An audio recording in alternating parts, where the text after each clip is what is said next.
آپ صلی اللہ علیہ وسلم سے روایت ہے کہ اس مہینے میں اللہ تعالیٰ اپنی رحمت کے صدقے لوگوں کی گناہ معاف فرما دیتا ہے، انہیں جہنم سے رہائی دے دیتا ہے، ماں سوائے 4 لوگوں کے۔ ایک تو وہ صاحب جو عادی شراب نوش ہوں، دوسرا وہ شخص جو رشتہ داروں سے قطع تعلق کرے، تیسرا وہ جو مسلمانوں سے قطع تعلق کر لے، اور چوتھا وہ جو دل میں بغض اور کینہ رکھے۔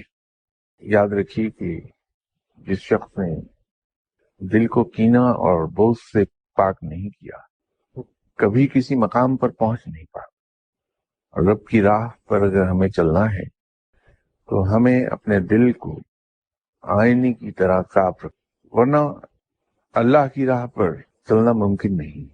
یہ ان بنیادی پری ریکویزٹس میں سے ہے جس پر تمام فقیر زور دیتے ہیں، اور عرف عام میں اسے قلب کی صفائی کہا جاتا ہے۔